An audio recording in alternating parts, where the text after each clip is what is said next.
जन्माद्यस्य यतोऽन्वयादितरतश्चार्थेष्वभिज्ञस्वराट् तेने ब्रह्महृदाय आदिकवये मुह्यन्ति यत्सूरयः तेजो वारिमृदां यथा विनिमयो यत्र त्रिसर्गो मृषा धाम्ना स्वेन सदा निरस्तकुहकं सत्यं परं धीमहि। ओम नमो ब्रह्मादिभ्यो ब्रह्मविद्या संप्रदाय कर्तृभ्यो वंश ऋषिभ्यो महद्भ्यो नमो गुरुभ्यः। सर्वोपप्लवरहितः प्रज्ञानघनः प्रत्यगर्थो ब्रह्मैवाहमस्मि। नारायणं पद्मभवं वसिष्ठं शक्तिंच तत्पुत्र पराशरंच व्यासं शुकं गौडपदं महान्तं गोविंद योगीन्द्रमथास्य शिष्यं श्रीशंकराचार्यमथास्य पद्मपादं च हस्तामलकं च शिष्यं तं तोटकं वार्तिककारमन्यानस्मद्गुरुन् सन्ततमानतोऽस्मि। श्रुतिस्मृतिपुराणानाम् आलयं करुणालयं नमामि भगवत्पादं शङ्करं लोकशङ्करं। शङ्करं शङ्कराचार्यं केशवं बादरायणं सूत्रभाष्यकृतौ वन्दे भगवन्तौ पुनः पुनः। ईश्वरो गुरुरात्मेति मूर्तिभेदविभागिने व्योमवद्व्याप्तदेहाय दक्षिणामूर्तये नमः। कविश्रेष्ठाय गुरवे श्रीगोदातीरवासिने विठ्ठलाङ्घ्रिविलीनाय गणुदासाय ते नमः।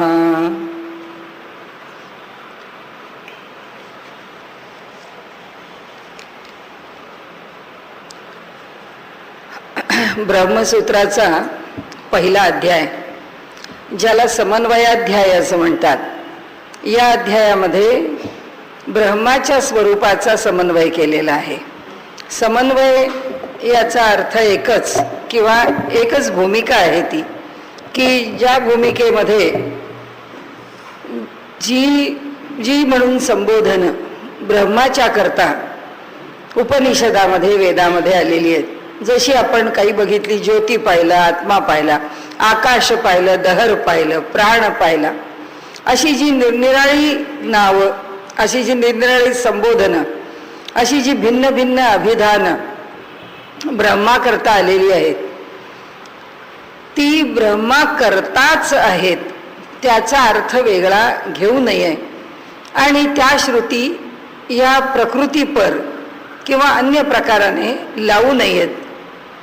हा सगळा ह्या चार विभागांचा, या चार पादांच्या मध्ये हा अध्याय विभागलेला आहे आणि त्यामध्ये यातले सगळे विषय आत्तापर्यंत आले आणि त्यांनी प्रत्येक वेळी जो निष्कर्ष काढलाय तो निष्कर्ष हाच आहे की समन्वयाने आपण जर पाहिलं, समन्वय याचा अर्थ इथे संदर्भाने, की ती श्रुती कशाचं वर्णन करते, त्या श्रुतीच्या आगेमागे काय आहे आणि त्याचा संदर्भ लक्षात घेता त्या संदर्भानुसार ती श्रुती प्रकृतीपर लावता येत नाही, ती श्रुती जीवपर विचारात घेता येत नाही किंवा त्या श्रुतीमध्ये अन्य विषयाला प्राधान्य देता येत नाही.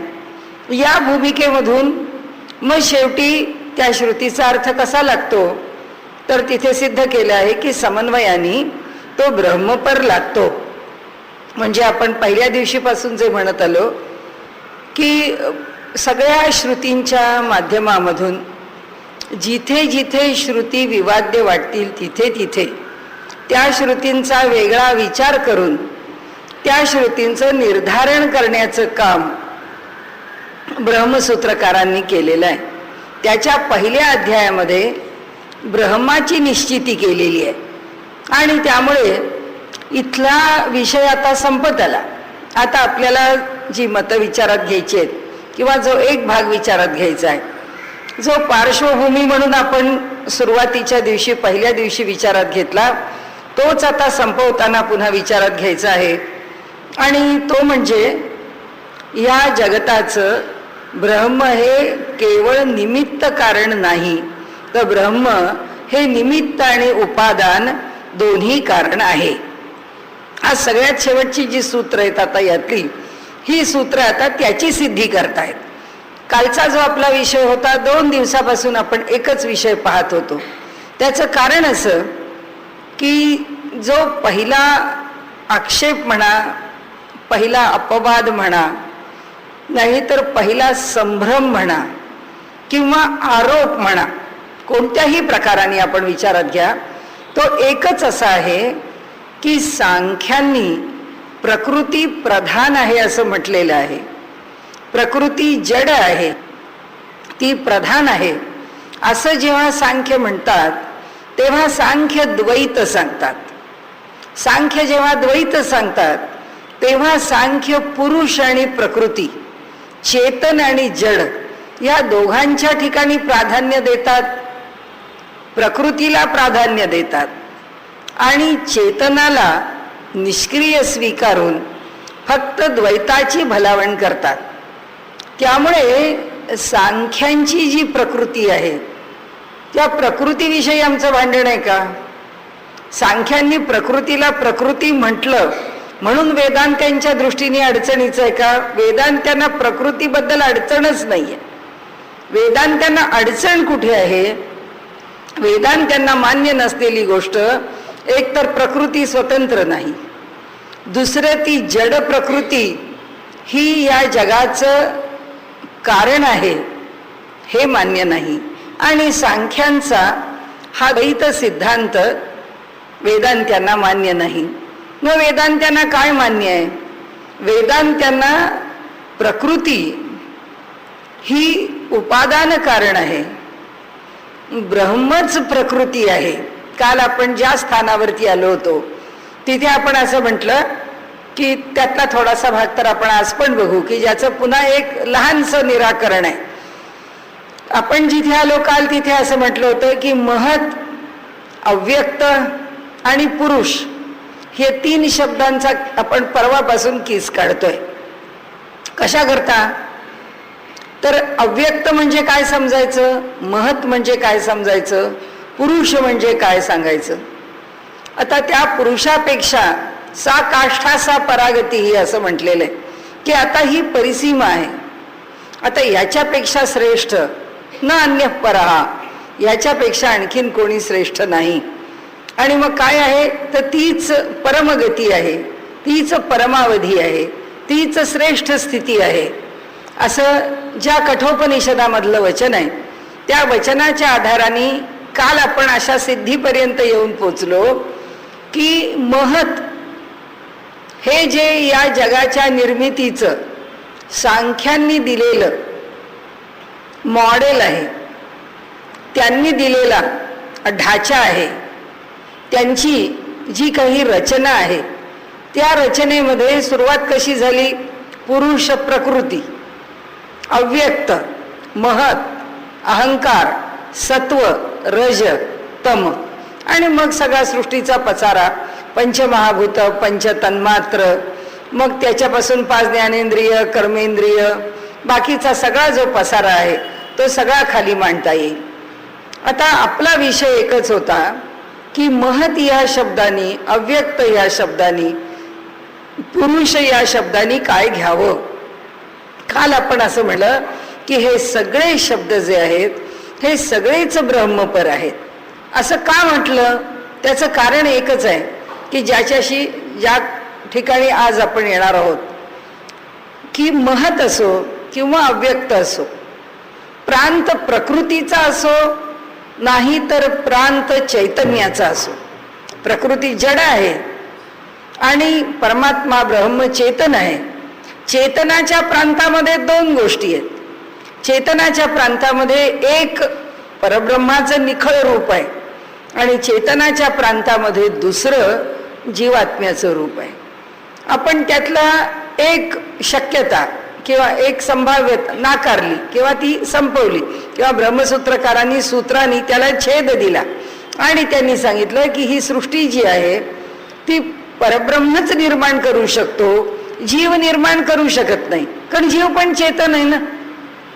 हा जो पुरुष आहे हा पुरुष पण चेतन आहे. आता जास्त चर्चेत जरी आपण नाही गेलो तरी सुद्धा सांख्यांनी ज्याला पुरुष म्हटलं त्याला त्यांनी कोणते अधिकार दिले, त्याला त्यांनी कोणतं महत्त्व दिलं, त्याच्या ठिकाणी त्यांनी कोणत्या लक्षणांचा विचार केला, तर ते सगळं गौण आहे आपल्या लक्षात आलं. फक्त प्रकृती प्रधान आहे धरून त्यांनी त्यांचं पूर्ण रचना सृष्टी निर्मितीची त्यांनी मांडली आणि त्यांनी असं सांगितलं की ईश्वराच्या शिवाय, परमपुरुषाच्या शिवाय ही सृष्टी रचना आम्ही आपल्या पुढे विशद करून सांगू शकतो. त्यामुळे आम्हाला ईश्वर या तत्वाची आवश्यकता नाही, ब्रह्मतत्वाची आम्हाला आवश्यकता नाही. आणि वेदांत्यांचा त्यांच्यावरचा हा एक आक्षेप आहे. आता ह्या सगळ्या आक्षेपांचं निराकरण करण्याकरता आणि षड्दर्शनांनी श्रुतींमधल्या ज्या ज्या त्यांना अनुकूल वाटल्या, आपण मगाशीच त्याचं उत्तर दिलं, ते असं आहे की संदर्भ सोडून श्रुती घ्यावी, श्रुतीमधला मागचा पुढचा भाग विचारात न घेता एखादी श्रुती मध्येच उचलून घ्यावी आणि तिचा अर्थ आपल्याला पाहिजे तसा करावा. अजा इथे आहेत त्या ठिकाणी प्रकृती, अजा म्हणजे प्रकृती आहे जी जन्माला येत नाही. मग त्यांनी संदर्भ धरला की बघा हेच सूत्र आम्हाला लाभदायी आहे, हे सूत्र आम्हाला उपयुक्त आहे. याच सूत्रांमुळे असं सिद्ध होतं की जी जन्माला येत नाही तीच प्रकृती या संबंध जगताला जन्माला घालते. म्हणजे त्याच्या मागे अजाकरता काय संदर्भ आहे आणि त्याच्या पुढे अजाविषयी काय म्हटलेलं आहे याचा विचार न करता जर का ह्या अशा प्रकारे दर्शन आपल्या आपल्या विषयाला पुष्टी देण्याकरता श्रुतींचा वापर करत असतील तर ब्रह्म हे जगाचं कारण आहे हे सिद्ध करण्याकरता ब्रह्मसूत्रकारांना ते खोडून काढावं लागलं. आणि ते खोडून काढताना या पहिल्या अध्यायामध्ये त्यांनी 4 विभागामध्ये वेगवेगळे विषय घेऊन त्यांनी सांगितलं की कुठे कुठे आत्मा हा शब्द जीवपर वापरलेला आहे, पण त्याचा संदर्भ जर आपण घेतला तर लक्षात येईल की तिथे तो जीवपर वापरला याचा अर्थ तो आत्मा म्हणजे ब्रह्म नव्हे, जीव म्हणजे ब्रह्म नव्हे, जीव म्हणजे जगाच्या उत्पत्ती स्थिती लयाचं कारण नव्हे. अशा अनेक मुद्द्यांचा परामर्श घेत घेत आता आपण शेवटच्या टप्प्यावर येऊन पोचलो. आणि इथे आपल्याला अगदी छोटंसं मी आपल्याला म्हटलं तसं की निराकरणाची आवश्यकता पण नाही, कारण आपण पुरेसा त्याच्यावरती भर दिलेला आहे. तरी सुद्धा कठोपनिषदातलं जे वचन घेतलं, आत्मानम रथिनम विद्धी शरीरम रथमेवतु, म्हणाले मानवाचं शरीर जे आहे दृष्टांत आहे, रूपक आहे, पूर्ण रूपक घेतलेलं आहे. म्हणाले माणसं जे आहे असं जर म्हटलं, शरीरम रथमेवतु आत्मानम रथिनम विद्धी, आत्मा म्हणजे हा जीवात्मा जो आहे त्याला रथी असं समज. हा जीवात्मा कोण आहे तर हा रथी आहे, त्या रथात बसलेला आहे. बुद्धिम तू सारथीम, आमची बुद्धी काय आहे ती सारथ्य करते आहे त्या रथाचं, रथाचा सारथी म्हणून बसलेली बुद्धी आहे. सारथीम विद्धी मन प्रग्रहमेवच, आणि मन जो आहे तो त्या घोड्यांना लावलेला लगाम आहे. म्हणजे आता इथे काय झालं, जीवात्मा रथी आहे म्हणजे त्या रथात बसलेला आहे, आमचं शरीर हा रथ आहे, बुद्धी हा सारथी आहे, मन हा त्याचा लगाम आहे. इंद्रिया आणि हयान्याहुर विषयांस्तेचु गोचरान, म्हणाले इंद्रिय आणि हयान म्हणाले घोडे, इंद्रिय हे घोडे आहेत आणि जे विषय आहेत ते त्या घोड्यांचा चालण्याचा मार्ग आहे. हे उघडच आहे, कारण इंद्रिय आपल्याच विषयाच्या दिशेने चालेल, की कान आहेत ते बघण्याच्या दिशेने चालणार नाहीयेत, किंवा डोळे जे आहेत ते श्रवणाच्या दिशेने चालणार नाहीयेत. चालणार जे आहेत ते कान असो कानाचं कार्य करणार आहेत, डोळे आहेत डोळ्याचं कार्य करणार आहेत. आणि त्यामुळे त्यांनी इथे असं म्हटलंय की या इंद्रियांचा चालण्याचा जो मार्ग आहे तो त्यांचे विषय आहेत. विषय हाच त्यांच्या चालण्याचा मार्ग आहे, त्या घोड्यांच्या विचरणाचा मार्ग आहे. युक्तम भोगते त्याहुर मनीषिणः. मला इंद्रिय, आत्मा इंद्रिय मनोयुक्तम म्हणाले, अशा प्रकारे हा जो शरीर मन इंद्रिय यांच्या बरोबर राहणारा जो जीवात्मा आहे तोच ह्या सगळ्यांचा भोगता आहे असं म्हणाले. या कठोपनिषदाच्या या मंत्रांच्या मध्ये सांगितलेलं आहे. आता ह्याच्या पुढे ते म्हणतात जो अविज्ञावान आहे. आता आपल्याला जास्त त्याच्या खोलात जायचं नाही, आपल्याला एवढंच इथे बघायचं आहे की इथे त्यांनी आत्मेंद्रिय मनोयुक्तम किंवा आत्मानम रथिनम विद्धी असा आत्मा शब्द हा जीवात्मा पर वापरलेला आहे. तर हा जीवात्मा पर वापरलेला आत्मा जो शब्द आहे त्याच्याच करता ह्या ज्या पुढच्या मंत्रांचा विचार आणि परामर्श त्यांनी घेतलाय त्यामध्ये त्यांनी असं म्हटलंय की ज्याचं मन नियंत्रणात नसतं, ज्याची बुद्धी विवेक शून्य असते, त्याचं जे जीवन आहे ते बेलगाम घोड्यांप्रमाणे, कारण मनच त्याचा लगाम आहे आणि मनच जर सैरभैर आहे तर तो त्या इंद्रियांना ते मन आवरू शकत नाही आणि त्यामुळे ते बेलगाम असलेले जे घोडे आहेत ते चौखर उधळल्याशिवाय राहत नाहीत. त्याला काही परमात्म्याची प्राप्ती होणं शक्य नाही. विषय वेगळा आहे, त्या विषयाशी आपल्याला काही आवश्यकता नाही. त्याच्या पुढचा जो विषय आहे तो आपण काल बघितला आणि त्याच्याही पुढचा विषय आपण काल बघितला. इंद्रियेभ्य परा अर्थः, अर्थेभ्यो, अर्थापेक्षा सुद्धा मन विशेष आहे, मनापेक्षा सुद्धा बुद्धी विशेष आहे वगैरे वगैरे. हा सगळा विषय बघत असताना ही सगळी जी काथ्याकूट करण्याची आवश्यकता आपल्याला 2 दिवस का भासली त्याचं कारण असं की ब्रह्मसूत्रकारांनी हा 4था पाद सुरू करताना ज्यावेळी इथे आत्मानम रथिनम विद्धी असं म्हटलं तिथे त्यावरती इतरांनी घेतलेला जो आक्षेप आहे की इथे आत्मा हा शब्द जीवात्मा पर वापरला का तो ब्रह्म पर वापरला. तो जर जीव पर वापरला असेल तर जीवाचा काय काय अधिकार ठरतो हा एक भाग. आणि शेवटी आपण ज्या 3 शब्दांवरती अडकलो होतो, महत परम अव्यक्तम, अव्यक्तात् पुरुष परहा, परम पुरुष हा जो आहे हा कोण, ह्या परमपुरुषाची व्याख्या काय, जो विषय आपण काल परवा 2 दिवस सोडवला, तो विषय संपवला आणि त्या विषयाच्या अशा निष्कर्षाप्रत आलो की ज्याचं उत्तर आम्ही मागेच दिलेलं आहे की आत्मानम रथिनम विद्धी या ठिकाणी जीवात्मा असाच अर्थ आहे. आणि जीवात्मा याचा अर्थ का आला आणि तो कशाचा अधिकारी आहे त्याचं उत्तर त्यांनी इथेच दिलेलं आहे. काय दिलंय? आत्मेंद्रिय मनोयुक्तम. हा जो आत्मा आहे तो इंद्रिय आणि मनांनी युक्त असलेला आहे आणि त्यांच्या सहित असलेला आणि कसा आहे तो भोगता आहे. तो या जगातल्या प्रत्येक विषयाचा उपभोग घेणारा आहे. काथ्याकूट कुठे होतो आपण लक्षात घ्या आणि आपण विषय संपवूया. काथ्याकूट असा होतो की मुळामध्ये कर्तृत्व आणि भोक्तृत्व कुणाचं, जीवात्म्याचं का परमात्म्याचं? कारण हे सगळं जग जर परमात्म्याने निर्माण केलेलं आहे तर जीवात्म्याच्या ठिकाणी होणारं कर्तृत्व, जीवात्म्याच्या ठिकाणी असणारं भोक्तृत्व याचा कोण अधिकारी आहे, याचा कोण अधिकारी आहे हा एवढाच चर्चेचा विषय आहे. म्हणजे आपण आत्तापर्यंत लक्षात घेतलेला द्वासुपर्णा सयुजा सखाया, आमच्या हृदयामध्ये हे 2 पक्षी निवास करून आहेत. एक पक्षी आहे तो ह्या झाडावरची फळं खातो आहे आणि फळ गोड असेल तर आनंदी होतो आहे, फळ जर आंबट तुरट असेल तर दुःखी होतो आहे. आणि दुसरा त्या झाडावरचा पक्षी आहे तो निवांत पाहतो आहे की हा पक्षी कसा त्या फळाबरोबर सुखी दुःखी होतो आहे आणि हे केवळ तो साक्षी भावानी बघतो. आता फक्त बारीकसा त्याच्यामध्ये प्रश्न आहे. इथे आपल्याला सरळ कळतं की सुखदुःखाचा भोग भोगणारा जीव आहे, हृदयामध्ये राहणारा जो परमात्मा आहे तो त्या सुखदुःखाचा भोग भोगणारा नाहीये, तो त्याचा साक्षी आहे, तो साक्षीत्वाने त्याला पाहतोय. त्यामुळे इथे कर्ता आणि भोगता जीवात्मा आहे, या ठिकाणी परमात्मा नाही. परंतु सगळं जगत जर परमात्म्याने भरलेलं आहे आणि जीवात्म्याच्या ठिकाणी सुद्धा जीवात्म्याचं जीवात्मापण सुद्धा परमात्म्याच्या अस्तित्वावरच अवलंबून आहे. कसं अवलंबून आहे?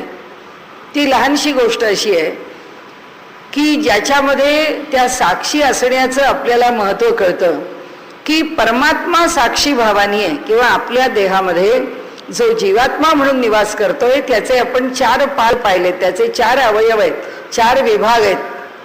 एक वैश्वानर आहे, एक तैजस आहे, एक प्राज्ञ आहे आणि एक तुर्यग आहे.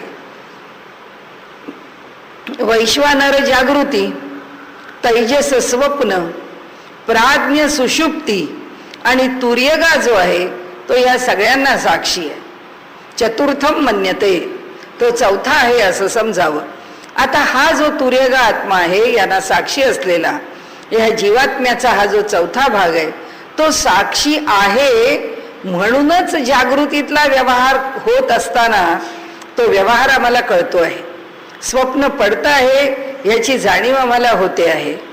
तसंच गाढ झोपेच्या नंतर झोप संपल्यावर आम्ही जेव्हा उठतो त्यावेळी मला खूप छान झोप लागली किंवा झोपेनी मला बरं वाटलं, हा अनुभव सांगण्याकरता कोणी शिल्लक आहे. त्याचं कारण काय? कारण जर कोणी साक्षी राहिलाच नाही तर त्या प्रसंगाचा जो स्मरण रूपाने संस्कार आहे तो संस्कारच नोंदवला जाणार नाही. तो संस्कारच जसा एखादा क्षण असा आहे तो मनुष्याच्या जीवनात खूप हर्षाचा आहे, खूप दुःखाचा आहे.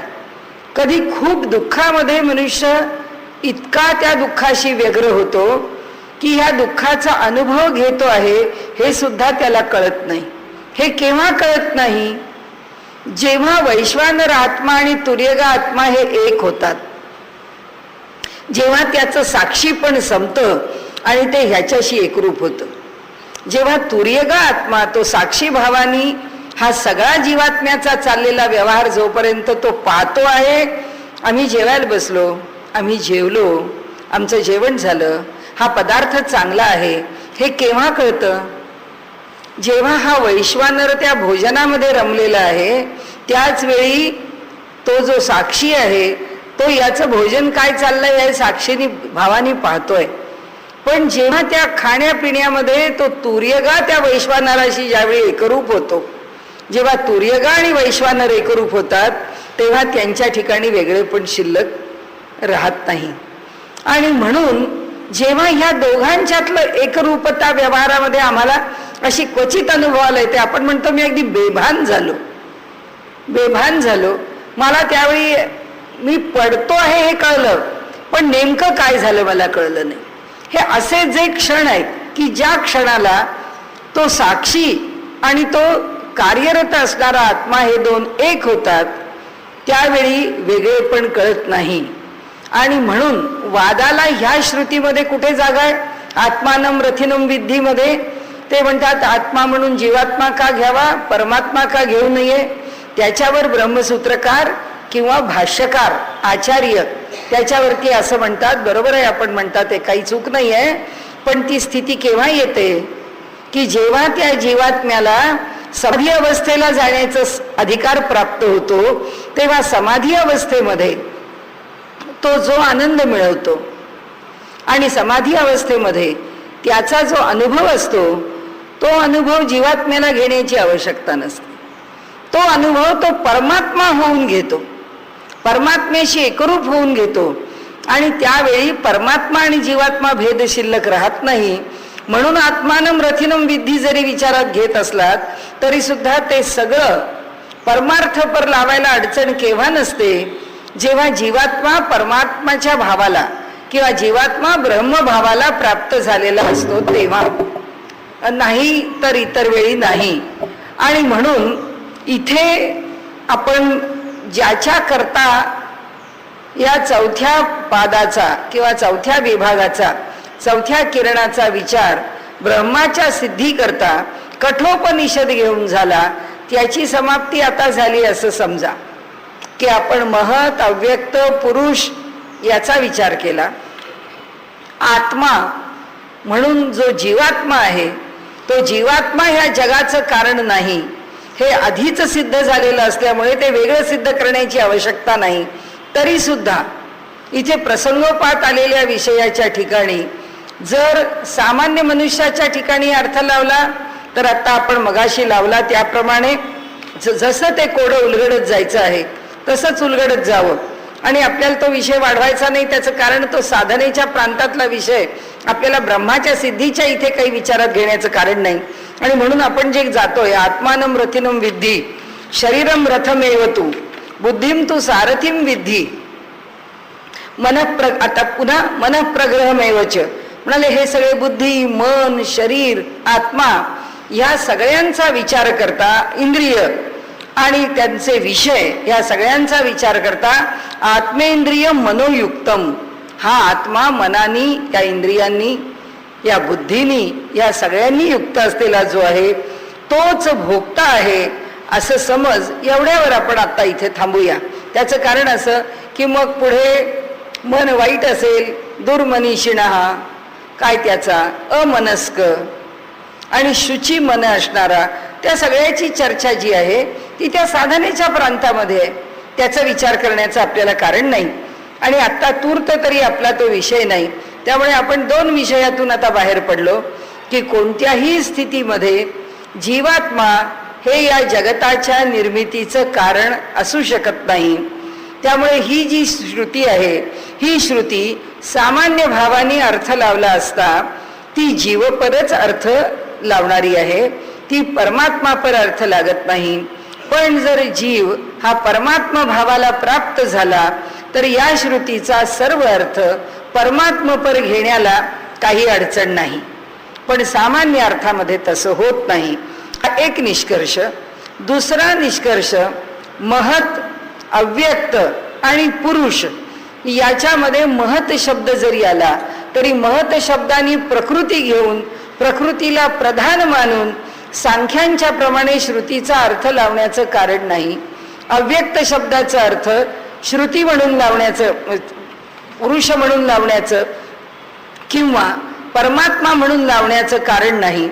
आणि त्याकरता तो त्याचा अर्थ हा प्रकृतीपर न लावता त्याचा अर्थ हा ब्रह्मपर लावावा. म्हणजे आता 3 दिवसाचा जो आपला उहापोह चालू होता तो आता आपण या ठिकाणी थांबवला असं आपण धरायला हरकत नाही. आता तो विषय आपल्या दृष्टीने संपला.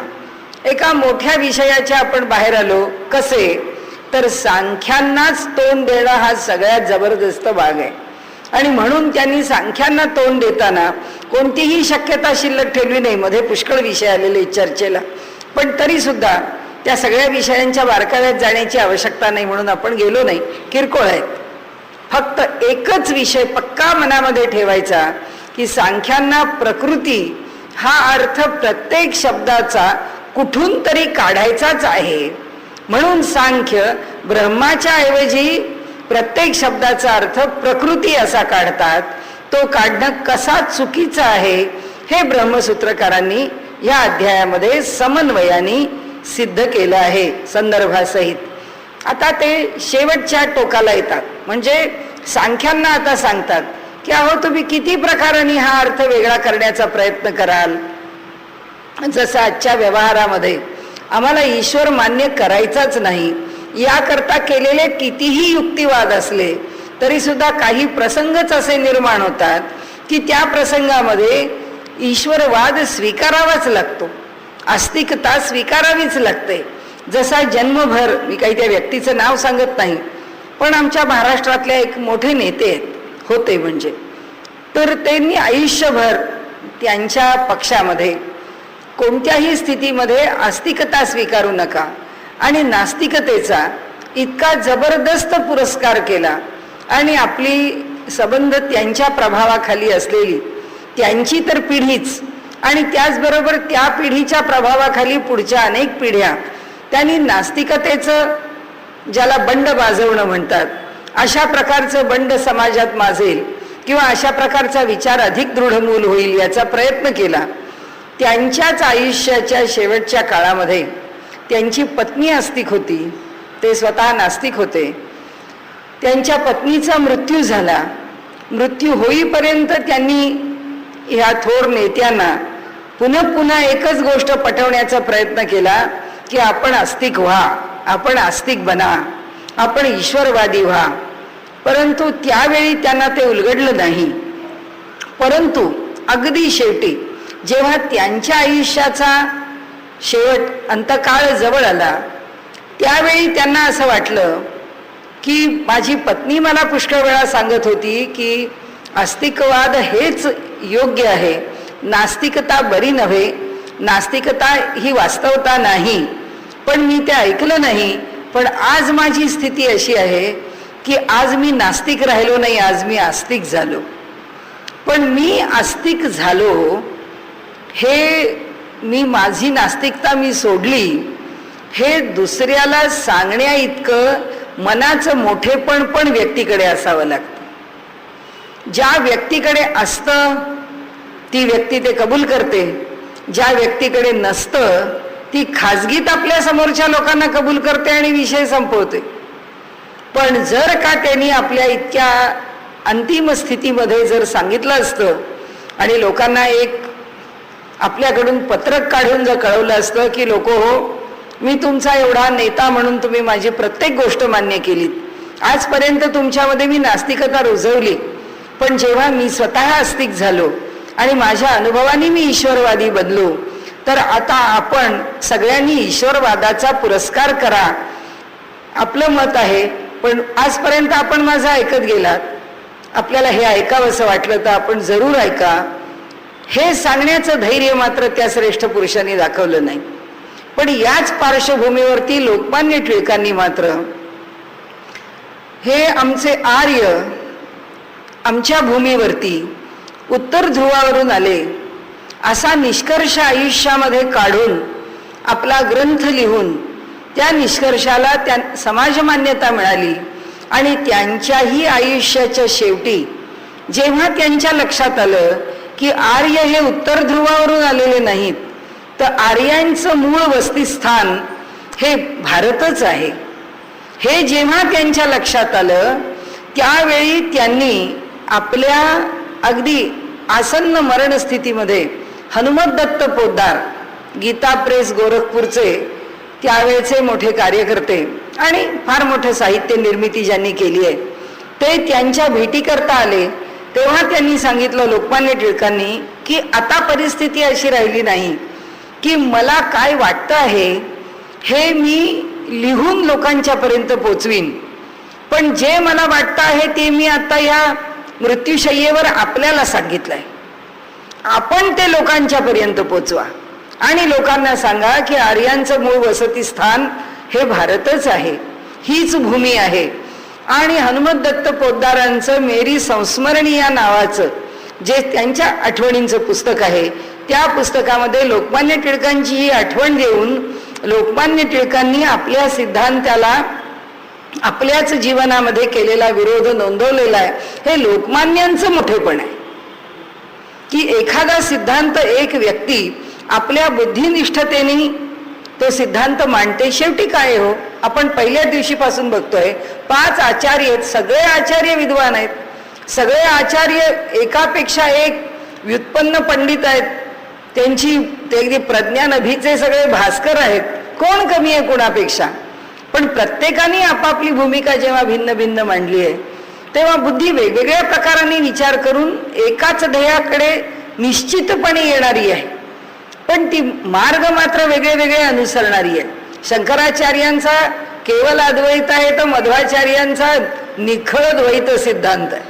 2 आचार्य इतक्या 2 टोकावरती उभे आहेत आणि त्यामुळे ही आचार्यांची जी भूमिका आहे, भूमिका भिन्न असली तरी सुद्धा साध्य किंवा सिद्धी याच्यामध्ये भेद नाहीये. आणि म्हणून आपल्या पुढे सांगण्याचा विषय एकच आहे की प्रत्येक आचार्यांनी आपल्या बाजूने ब्रह्माचीच सिद्धी केलेली आहे. ब्रह्माची सिद्धी करण्यामध्ये अडचण कुठे नाही. जीवात्मा प्रधान त्यांच्या कुणाच्याही मांडणीमध्ये ठरत नाही. प्रकृती ही जड आहे हीच मान्यता त्यांनी पण आपल्या सगळ्या सिद्धांतातून स्वीकारलेली आहे की किंबहुना ती ठाशीवपणाने मांडलेली आहे. आता शेवटच्या सिद्धांतापर्यंत आपण येतोय तो कोणता आहे. आता त्यांना एक गोष्ट अशी सांगायची सांख्यांना की अहो तुम्ही इतक्या श्रुतींचा अर्थ वेगवेगळ्या प्रकारे लावला, पण आत्मा वारे द्रष्टव्य श्रोतव्य मंतव्य निधिध्यासितव्य, या श्रुतीचं काय करणार. अरे आत्म्याचं दर्शन घे, बृहदारण्यक उपनिषदामधली श्रुती आहे आणि ती असं सांगते की अरे आत्म्याचं दर्शन घे. त्याचे मार्ग कोणते आहेत? श्रवण, मनन आणि निदिध्यास हे त्याचे मार्ग आहेत. आता इथे ते युक्तिवाद इथे त्यांनी म्हटलंय, त्याच्याकरताचं जे सूत्र आहे तर वाक्यान्वयात अन्वय केलेला आहे. कसा लावला त्याचा अन्वय? प्रकरणावरून आत्म्याचे श्रवण करावे इत्यादी वाक्यात परमात्माच सांगितला आहे. आता म्हणाले इथे ही श्रुती जीवपर लावता येईल का? शब्द आत्माच वापरला ना. कुठून सुरू झालं आपलं? आत्मानम रथिनम विद्धीपासून सुरू झालं. म्हणाले तिथे जीवात्मा हा शब्द लावलात, तिथे त्याचा जीवात्मापर अर्थ आहे, तर तिथे आत्म्याचा जीवात्मापर अर्थ असताना तुम्ही तो परमात्मापर लावता येतो का? मग तो का लावता येत नाही? तो जर लावता येत नसेल तर मग जीवात्माच जगताला कारण का असू शकत नाही? अनेक युक्तिवाद उभे करू शकता. आता इथे पण शब्द आत्माच आहे. आत्मा वारे द्रष्टव्य, श्रोतव्य, मंतव्य, निदिध्यासितव्य. मग म्हणाले आता याच्यावरून तर हे निश्चित झालं ना की आत्मा हा शब्द वेगवेगळ्या प्रकाराने आला तरी सुद्धा संदर्भाचा विचार करता तो जीवपर येतो का तो परमात्मपर येतो याचा विचार करावा लागेल. आणि म्हणून त्यांनी सांगितलं की याज्ञवल्क्य महर्षींनी जे सिद्धांत मांडले त्या सिद्धांतामध्ये आपण आत्मा कोण याचा संशय घेऊ नका. आता यानंतर जे 2-3 ऋषींची मतं या ठिकाणी दिलेली आहेत, ती मतं कशा करता दिलेली आहेत? पुन्हा तोच विषय आहे ज्याला आपण 2-2 वेळा सांगून पुन्हा एकदा दृढीकरण करणं म्हणतो. त्याच करता त्यांनी या ठिकाणी काहींची मतं आणि ती खोडणं अशा प्रकारे एक प्रयोग केला आहे. ते म्हणतात आश्मरथ्यांचं मत घेतलं, औडुलोमींचं मत घेतलं. या प्रत्येकाचा काय काय विचार आहे तो त्यांनी सांगितलं. आश्मरथ्य ऋषी असं म्हणतात की पाहण्याचा विषय सांगितला, आत्मावारे द्रष्टव्य हा पाहण्याचा विषय सांगितला म्हणून जीवात्मा सांगितला आहे. ही गोष्ट प्रतिज्ञा सिद्धीचं लक्षण आहे. असे म्हणजे काय की या ठिकाणी ती प्रतिज्ञा सिद्धी करण्याकरता आत्मावारे द्रष्टव्य म्हणजे आत्म्याचं दर्शन घे असं जेव्हा म्हटलं आहे त्यावेळी म्हणाले ज्या एकाचं ज्ञान होतं त्याच्या ज्ञानाने सर्व काही कळून येतं. तर हे जर आम्हाला माहिती आहे तर जीवात्मा आणि परमात्मा हे जर एकमेकांच्या पेक्षा भिन्न नाहीत तर आता इथे आत्मा म्हणजे तुम्ही परमात्मा असा अर्थ का लावता, जीवात्मा असा अर्थ लावा असं एका ऋषींनी नोंदवलेलं मत आहे. ही मतं बाजूला करून व्यासांनी आपलं मत पुढे आणलेलं नाहीये. त्यांनी प्रत्येकाचं मत इथे ठेवलंय. पुढे उत्क्रमिष्यत एवं भावादी औडुलोमीही म्हणाले प्रगतीच्या टप्प्यावर पुढे जीव परमात्माच होतो म्हणून अभिन्न या रूपाने आरंभी तो सांगितला आहे असे औडुलोमी म्हणतात. म्हणून आत्मावारे द्रष्टव्य म्हणजे पुन्हा आत्मा म्हणजे जीव आहे असं औडुलोमी म्हणतात. असं एक त्यांचं मत त्यांनी इथे नोंदवलं. कसं अवघड असतं बघा सिद्धी करताना आणि एखाद्या मंत्राचा अर्थ लावताना किती प्रकारे आणि कसा लावला जातो. आता अवस्थिते रीती काशकृत्स्नहा. आता ते काशकृत्स्न ऋषी आहेत ते काय म्हणतात, परमात्मा जीवात्म्याच्या अवस्थेत राहत असल्यामुळे जीवरूपाने उपक्रम केला आहे असे काशकृष्ण म्हणतात. म्हणजे ते पुन्हा काय म्हणतात की अहो आत्मावारे द्रष्टव्य म्हणजे परमात्मा शेवटी काय आहे आणि जीवात्मा काय आहे. परमात्मा जीवात्म्याच्या रूपाने जर राहतो तर मग तिथे परमात्मा का म्हणता, जीवात्म्यानीच जर बघायचं आहे आणि जीवात्म्यानीच जर साधन करायचं आहे तर परमात्म्याला पहा, आत्मावारे द्रष्टव्य असं म्हणताना त्याचा अर्थ परमात्मा पर का लावता. म्हणजे व्यासांनी जो अर्थ परमात्मा पर लावला आहे तो या ऋषींनी कसा लावला नाही आणि का लावला नाही त्यांची मतं आधी इथे नोंदवली आहेत. आणि हे झाल्यानंतर त्याच्यावरती आता जे काही उत्तर द्यायचं आहे ते उत्तर अनेक श्रुतींनी दिलं आहे. व्यासांनी त्याच्यावरती निश्चितीकरण केलेलं आहे आणि व्यासांनी असं म्हटलंय की ज्याला पाहण्याची क्रिया सांगितली आहे तोच परमात्मा जर जीवात्मा झाला आहे असं असलं तरी सुद्धा परमात्मा जर जीवात्मा आहे तर मग साधन मार्गच सांगायला नको. कशा करता साधन मार्ग सांगितला, कशा करता मोक्षाची चर्चा केली? करायलाच नको. परमात्म्याला काय मोक्ष मिळवायचा आहे का? परमात्म्याला साधन करायचं आहे का? चित्ताची शुद्धी, परमात्म्याला चित्त आहे का म्हणून त्याची शुद्धी करायची आहे. म्हणजे हा सगळा जो विषय आहे, हा सगळा विषय जर जीवाशी संबंधित आहे आणि जीवाचं जीवपण संपून त्याचं जे मूळ रूप परमात्मा किंवा ब्रह्मरूप आहे ते त्याला प्राप्त करून घेण्याकरता जो साधन मार्ग सांगितला, त्या साधन मार्गाचं फल सांगितलं आणि जे फल आहे त्या ब्रह्मस्वरूपाची इथे चर्चा केली. असं असताना सुद्धा अजून तुम्ही चेतनामध्ये जीव आणि परमात्मा याच्यामध्ये संदिग्धता का निर्माण करता, असं व्यास म्हणतात. व्यास म्हणतात जे साधन म्हणून जो उपदेश जीवाला म्हणून केला आहे तिथे निसंदिग्धपणाने ज्याच्या करता जे गंतव्य म्हणून सांगितलेलं आहे ते ब्रह्मच आहे असं स्वीकारा, असं म्हणून त्याची सिद्धी केली आहे. ही सिद्धी करून सुद्धा अजून समाधान होईल असं नाही. म्हणून सर्वात शेवटची सिद्धी आहे, जो शेवटचा भाग त्यांनी घेतलाय तो असा आहे की सांगून झालं. काय सांगून झालं आत्ता त्यांचं? की परमात्मा आणि जीवात्मा एक धरून तुम्ही त्याच्यामध्ये गोंधळ घालू नका. जीवात्म्याला जे साधन म्हणून करायला सांगितलेलं आहे तो विषय पूर्ण वेगळा ठेवा आणि जी श्रुती परमात्म्याविषयी जीवात्म्याला उपदेश करते आहे त्या अर्थामध्ये जीवात्मा आणि परमात्मा एक आहे असा तात्विक भाग त्यामध्ये आणून त्या श्रुतीचं वेगळेपण किंवा मूळ अर्थाला बाधा आणू नका, एवढं सांगून झालं. एवढं सांगून भागलं नाही. एका बाजूनी काम पुरं झालं. कोणत्या बाजूनी? चैतन्याच्या बाजूनी, की जीवात्मा हाच मोक्षाचा अधिकारी आहे, परमात्म्याला काही मोक्षाची आवश्यकता नाही. त्यामुळे जीव चैतन्य हे परमात्मा चैतन्यापेक्षा वेगळं धरून त्या जीव चैतन्याकरता केलेला उपदेश त्याच पातळीवर आहे असा मानावा. आता पुन्हा एकदा आपल्याला आठवण देते की हा सगळा त्रास कोणाला आहे? जीवाचं जीव पण वेगळं मानण्यामध्ये हा सगळा त्रास शंकराचार्यांना आहे. ही सगळी सिद्धी करताना शंकराचार्यांना त्रास आहे. कारण जीवो ब्रह्मैव नापरहा, जीव आणि ब्रह्म यांच्यामध्ये अभेद आहे मानलं शंकराचार्यांनी. की श्रुतीचा अर्थ कसाला? बाकीचे आचार्य म्हणतात आमच्या डोक्याला तापच नाही, कारण आम्ही जीवाला अणुपरिमाणच मानलेलं आहे, जीव परमात्म्यापेक्षा वेगळाच मानलेला आहे.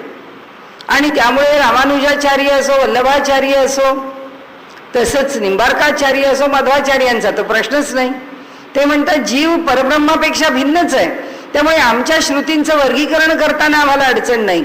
अडचण येईल तर शंकराचार्यांना येईल.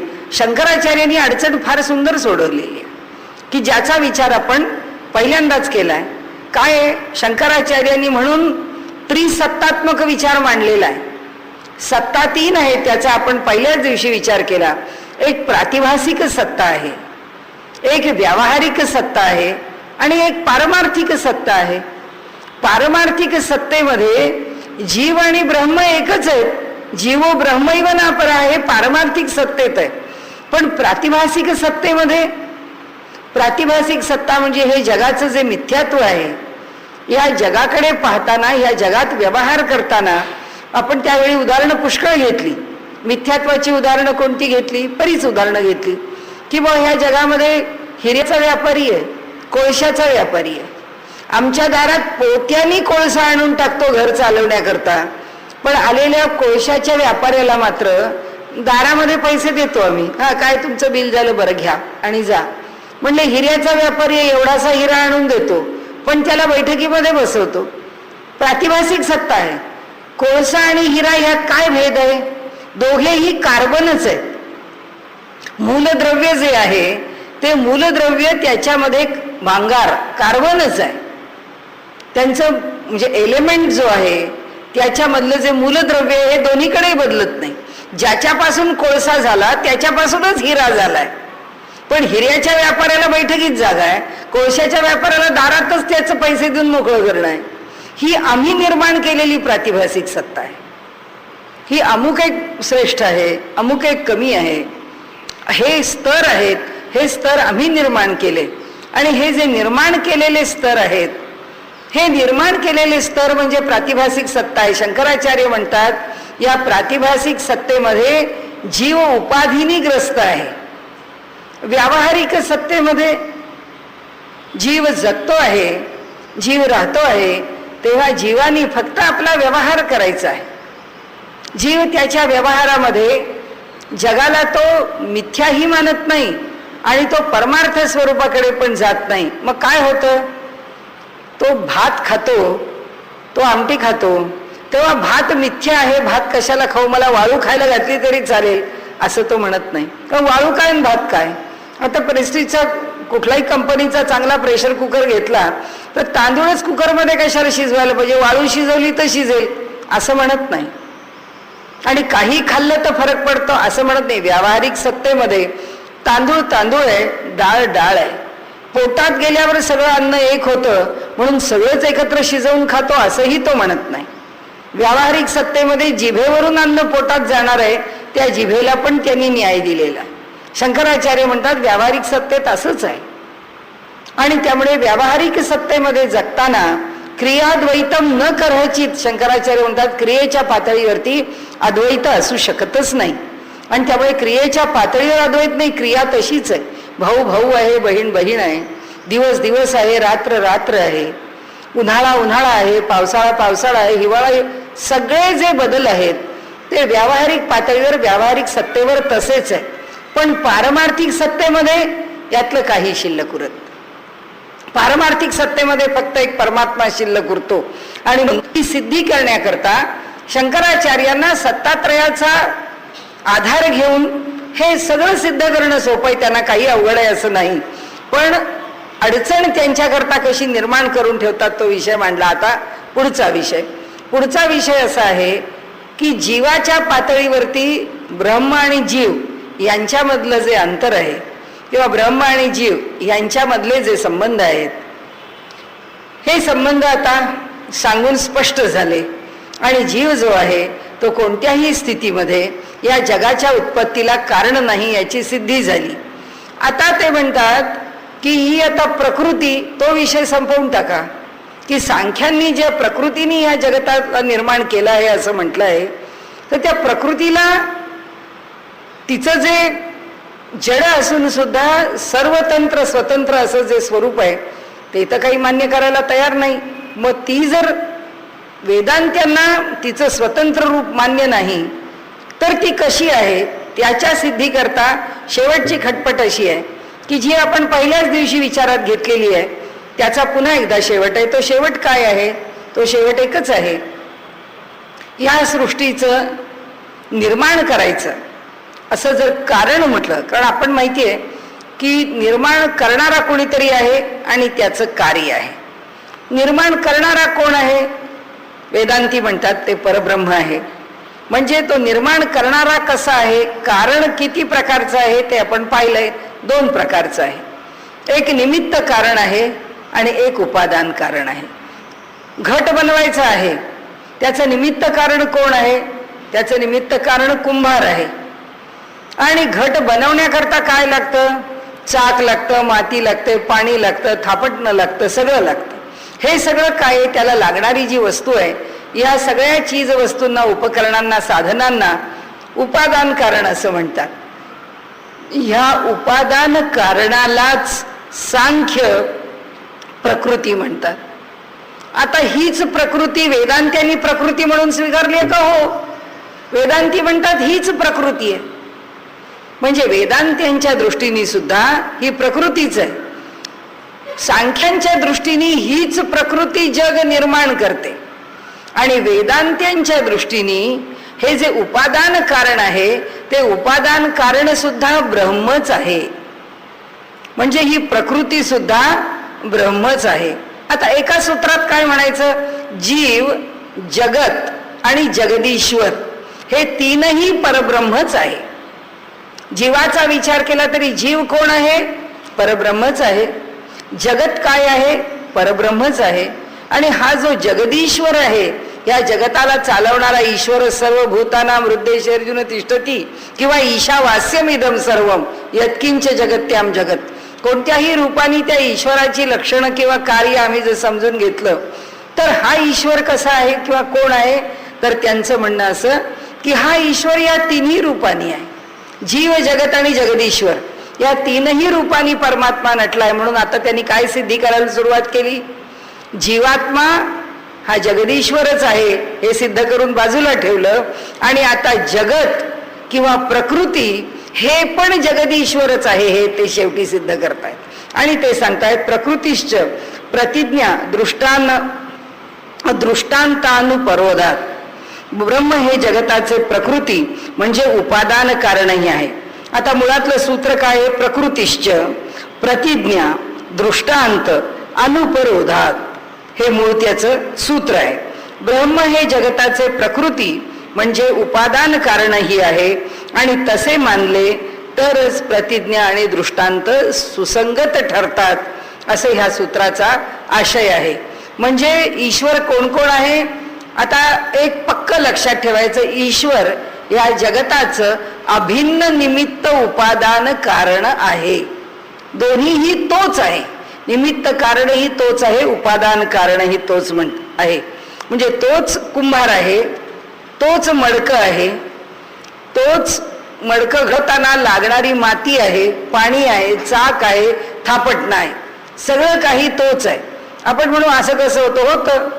एक पात्री काम करणारा मनुष्य किंवा नट असतो, तो एकदा इकडे उपरणं टाकतो की तो पुरुष पात्र होतो, आणि इकडे साडीचा पदर टाकतो की तो स्त्री पात्र होतो.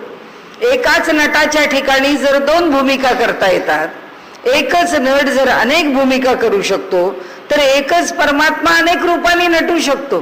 तसंच आहे की तो अनेक रूपांनी नटणारा आहे. आपल्याला व्यवहाराच्या पातळीवरती आपण समजू शकतो. दोन्हीही कारण, निमित्त आणि उपादान कारण परमात्माच आहे. आता त्याच्याकरता छांदोग्यानी सांगितलेल्या एका श्रुतीचा आपण विचार करू. यथा सौम्यकेन मृत्पिंडेन सर्व मृण्मय विज्ञान. काय होतं म्हणाले? एक आम्हाला कळलं, हे सौम्या, मृत्पिंड म्हणजे मातीनी हे सगळं बनवलेलं आहे, हे आम्हाला कळलं की हे काय, हा गडक आहे. हे दुसरं दाखवलंस हे काय, हे परळ आहे. हे तिसरं दाखवलंय काय, बोळक आहे. हे चौथं दाखवलंस ही काय, चूल आहे. आणखीन दाखवलंस हे काय आहे, तू वेगळ्या प्रकारचा घडा बनवलायस, हे आणखीन काही वेगळं बनवलंयस. अरे तू अनेक वस्तू त्याच्यापासून बनवल्यास. पण एक गोष्ट खरी आहे की होतं कसं म्हणाले? वाचारंभण विकारो नामधेयम. बोलायला सुरुवात केली की ते नामरूपात येतं. जर इथे दोन वस्तू दिसल्या तर म्हणाले दोन्ही वस्तू लोखंडाच्याच आहेत. याच्यामध्ये पण स्टीलच आहे, याच्यामध्ये पण स्टीलच आहे. पण आता मला जर कोणी सांगितलं की अहो जरा तुमची डबी द्या बरं, नाही तुमचं ते द्या, ते स्टील द्या, ते लोखंड द्या, असं म्हटलं. आपण अहो तुम्हाला कोणती वस्तू पाहिजे ते सांगा. इथे लोखंडाचा पेला सुद्धा आहे आणि त्याच लोखंडाची इथे डबी सुद्धा आहे. तुम्ही डबी म्हणा ना म्हणजे मी डबी देते, तुम्ही भांड म्हणा ना म्हणजे मी भांड देते, पेला म्हणा तर मी पेला देते. इथे तत्वज्ञान असं सांगतं वाचारंभणो. वाचारंभण म्हणजे तोंडातून बोलायला सुरुवात केली की काय पहिल्यांदा आवश्यक असतं? नाम आणि रूप. जे रूप आहे त्याला काहीतरी नाव द्यावंच लागतं. आणि म्हणून ते म्हणतात वाचारंभणम विकारो नामधेयम. म्हणाले हे तर जगात आहेच आहे. एक दिसलं की त्याला त्याचं नामरूप आलं, दुसरं दिसलं त्याला त्याचं नामरूप आलं, तिसरं दिसलं त्याला त्याचं नामरूप आलं. पण म्हणाले मृत्तिकेत्येव सत्यम. एकच सत्य आहे की जरी इथे 25 भांडी, आता गेलो आम्ही कुंभारवाड्यामध्ये आणि तिथे जाऊन आम्ही जर सगळे घट आणि वेगवेगळ्या प्रकारच्या सूर्ययान निरनिराळ्या प्रकारचे आम्ही काही काही त्यांनी निर्माण केलेल्या वस्तू पाहिल्या, तर शेवटी आपण काय म्हणतो? अहो मातीच न, शेवटी तुम्ही मातीपासूनच निर्माण केलं ना. तत्वज्ञानाचा हा सिद्धांत ते आपल्याला सांगतात की वाचारंभणो विकारो नामधेयम. की आम्ही जेव्हा बोलायला लागतो तेव्हा बोलण्याकरता किंवा हे जग पाहताना ह्या जगाची भिन्नता लक्षात आल्यानंतर आम्ही या वस्तूला विकार देतो, म्हणजे त्याची भिन्नता आम्ही सांगतो. विकार याचा अर्थ त्याच्यातला भेद आम्ही आमच्याकडून प्रकट करतो. पण ते सगळं मुळामध्ये मृत्पिंडच आहे, ते सगळी मुळामध्ये मृत्तिकाच आहे. तसंच ते सांगतात की म्हणाले हेच जर फक्त मृत्तिकेत तेव सत्यम, तसाच परमात्मा हा त्या मातीसारखाच सत्य आहे. आम्हाला या जगामध्ये अनंत वस्तू नटलेल्या दिसतात, पण ह्या नटलेल्या वस्तूंच्या मागे काय आहे, तर जशी त्या सगळ्या मातीच्या घडवलेल्या भांड्यांच्या मागे एक मृत्तिका कारण आहे, तसं ह्या जगाच्या मागे हा एवढा एकटा एक कारण आहे. आणि म्हणून या जगाचं निमित्त आणि उपादान हे दोन्ही कारण हा परमात्माच आहे. अभिध्योपदेशाच आणि मी पुष्कळ व्हावे असा संकल्प परमात्म्याने केला असे असल्यामुळेही परमात्माच जगाचं उपादान कारण आहे. म्हणाले श्रुती वचन आहे, एकाकी न रमनते एकोहम बहुश्याम प्रजा येय. म्हणाले उपनिषदांचं वचन आहे, वेदांचं वचन आहे. म्हणाले यामध्ये ईश्वराने असं सांगितलं की मलाच असं वाटलं की मी खूप नामरूपामध्ये प्रकट व्हावं. आता त्यालाच नामरूपामध्ये प्रकट व्हावं असं वाटलं म्हणजे तोच उपादान कारण आहे की नाही? तोच स्वतः प्रकृती रूपाने प्रकट झालाय की नाही? तो काय त्या कुंभारासारखा निमित्त बनून राहिला का? तो म्हणतो नाही नाही, मीच नामरूपाने प्रकट झालो. म्हणजे पुन्हा वाचारंभणो विकारो नामधेयम तसंच झालं पुन्हा, की मीच स्वतः अनेक रूपामध्ये प्रकट झालेलो आहे. साक्षाच्चो भयाम नाना. तो म्हणाले साक्षात. आता काय झालं की उभय कोणतं कोणतं? आमनाना. काय काय? उत्पत्ती स्थिती आणि लय. त्यातलं उत्पत्ती आणि प्रलय हे दोन्हीच्या दोन्ही कोण करतो? तोच करतो. म्हणाले तोच उत्पत्ती करतो आणि तोच प्रलय करतो. म्हणून साक्षात च उभयम. उभयम दोन्ही म्हणजे उत्पत्ती आणि प्रलय त्याच्याच ठिकाणी होतात, म्हणजे परमात्म्याच्या ठिकाणीच होतात असं स्पष्ट सांगितलेलं असल्यामुळे आत्मा हाच उपादान कारण आहे. म्हणजे आत्मा हा उपादान कारण आहे हे सिद्ध करताना त्यांनी इथे पुन्हा एकदा सिद्ध केलं. आणि त्यांनी आपल्याला म्हटलं की म्हणाले जगाची निर्मिती आणि जगाचा लय हे दोन्ही ज्याच्याकडून होतं तो परमात्मा आहे. त्यानंतर आत्मकृते हे परिणामात, म्हणजे तो आपण आपल्याला जगद रूपाने प्रकट करतो असं असल्याने या परिणामावरूनही तो उपादान कारण आहे. असं अनेक सूत्र दिली आहेत, त्या प्रत्येकाचा आपल्याला विचार. या जगताची योनी म्हणजे या जगताला जन्माला घालणारा असं ज्याला म्हटलेलं योनिश्चही गीयते असं म्हटलेलं आहे, म्हणूनही तो उपादान कारणच आहे. आणि आता शेवटी त्यांनी सांगितलं एतेन सर्वे व्याख्याता. व्याख्याता हा दोनदा सांगितलं. आता हे सगळं जे आम्ही सांगितलं आहे त्यावरून असं लक्षात घ्या की जगताला प्रकृती ही कारण नाही या स्पष्टीकरणाने इतरांचंही आम्ही खंडन केलं. म्हणजे ब्रह्मच जगाच्या निर्मितीला कारण आहे हे सांगताना आम्ही एका सांख्यांना समोर ठेवून बाकीचे वैशेषिक, नैयायिक, योग, पूर्वमीमांसक या सगळ्यांचा परामर्श घेतलेला आहे. त्याचं त्यांनी तर जसं इथे एतेन सर्वे व्याख्याता बस एकामध्ये 5 दर्शनांचा परामर्श घेऊन टाकला. योगसूत्रकारांचं असंच केलं. एतेन योग प्रयुक्त हा म्हणाले ह्या सांगण्यानेच आम्ही योगावरती आम्हाला जे भाष्य करायचंय ते करून झालं. म्हणजे सांख्यांवर केलं पुरे झालं. इथेही ते तसंच म्हणतात. एकदा आम्ही सांख्यांची प्रकृती, जड प्रकृती या जगताच्या निर्मितीला कारण नाही हे एकदा आम्ही त्याची सिद्धी केली. हे एकदा आम्ही सिद्ध केल्यानंतर आता बाकीचे दार्शनिक जे आहेत आपोआपच त्यांचं निराकरण झालेलं आहे. त्यांचं वेगळं निराकरण करण्याची आम्हाला काही आवश्यकता नाही.